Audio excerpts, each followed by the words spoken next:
Steph Curry has the ball in his hands. 5 seconds left to go in the half. We all know what's supposed to happen, right? Down to 4 and 3. Just like normal, Steph let it fly. And Damion Lee fouled it in. But this time, it's the Splash brother-in-law, Damion Lee, who rescues the day. Guys, I'll admit, I didn't expect D. Lee to be playing this good, but I'm certainly glad he is, and today, he's the man of the hour as we go into just how much better the Warriors are with him in the lineup. Parallel time played together. Forcing that pass. Ball swung back down. My goodness, guys, this dude is a three-point splashing machine and is a huge reason why the Warriors are off to their hot start. I mean, throughout their first 4 games, D. Lee is averaging 14.3 points per game on 47.1% shooting from the field and a whopping 47.8% shooting from beyond the arc on nearly 6 attempts per game. Steve Kerr recently said of Steph's brother-in-law, "He's just so rock solid in every way. The ball moves when he's out there, he makes the right cut, he makes the right pass. He's a big-time shooter and his defense has been solid." So Damion Lee has been fantastic. I just think he's at the point of his career where he's ready for a big year. He's got all the knowledge, his body is in peak shape, he's feeling good. A lot of good things are going on in Damion's life, and he's a hell of a basketball player and a great teammate. That's some high praise coming from the head coach. Anyway, let's take a look at a few plays to see what Coach Kerr means. This is Damion Lee. Steph Curry just secured another rebound here, and look at how hard Damion hustles here. The rebound. That's number 8. Lee the other. Now he's faced with 2 superstar MVPs in LeBron and Westbrook that are defending him, but what does he do? The other way. Here he goes and feeding on the offside. What a perfect on-pass point by Lee here to a cutting Andrew Wiggins for another basket in the 4th quarter of a close game.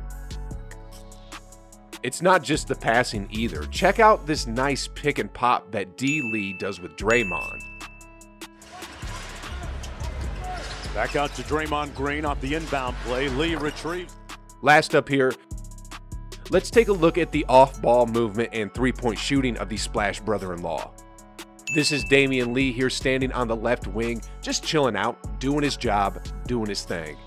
Run Golden State. Poole takes it in wildly, picked up out there by. And then he sees his defender falling to sleep here and slips to the right corner. Otto Porter in the corner. Lee 3. What's the moral of the story, guys? Never sleep on the job. All jokes aside, Steve Kerr is right. Everything about D. Lee's game so far in this season has been nothing short of amazing. I mean, to showcase some points of how impactful Damion is, check this out. I found an article that goes into Lee's plus-minus of the last 10 games played, which stretches back to last season, and 9 times out of 10 when he was on the floor, the Warriors outscored their opponents. To illustrate more on how impactful D. Lee has been so far, check this out. In the Warriors' top 2-man combinations, Damion Lee is in all 3 of the top 3 when it comes to points differential, which is how many points they scored minus how many points the opposing team scored. In the Warriors' top 3-man combinations, Damion Lee again finds himself in all 3 of the top 3, same with 4-man combinations. And when it comes to 5-man combinations, our man Damion Lee once again finds himself at the top of the list. Sheesh, guys. Damion Lee is honestly playing 1,000 times better than I thought he would, which begged me to ask the question, where was all this last season when Steph was carrying the whole world on his back? Well, apparently D. Lee has had rough off-seasons in the last couple of years, and from what I gathered, aside from the 2021 off-season, he's always had some kind of injury and was working back to form, instead of working towards something new, which is just what happened this past summer. In fact, this is what D. Lee said about the 2021 off-season. After my battle with COVID, it was about ramping up from there. I probably took a week of not touching a basketball, and then just went really hard in the weight room trying to make sure I got my conditioning. It probably took me 2.5 months, close to 3, to really start to feel like myself again. So with that, it was just finding a balance between how hard to work on the court versus lifting, conditioning, things of that nature. Well, D. Lee, whatever you did, whatever balance you found, keep doing it, man. Wiggins Into Bledsoe, bumping into Morris. Shot clock at 5. 3. Dang, guys, you know what? Imagine Jordan Poole starting to make his threes alongside Lee. Jordan Poole was shooting the lights out in the preseason, but for some reason to start off the season, he's shooting just 40% from the field and only 24% from three-point range. That reminds me of someone from last season. I'm not too worried about JP though, as it's just a cold slump he's going through, and probably by the time this video is released, we'll have another game where he is just completely unconscious from the field. I mean, the shots that he's missing are just easy shots that should be automatic for him. Check this out. An easy layup here. By JRE, and then just going right down Main Street. An open three here. Poole hunting. These are shots that eventually will start falling with regularity, and seriously guys, once Jordan Poole's three-point shooting percentages bump back up, the Warriors are going to be blowing teams out of the water. I mean, get a load of this. In that game against OKC, the Warriors won it 106-98, an 8-point spread. But also in that game, Kid Splash went 0 for 7 from three-point range.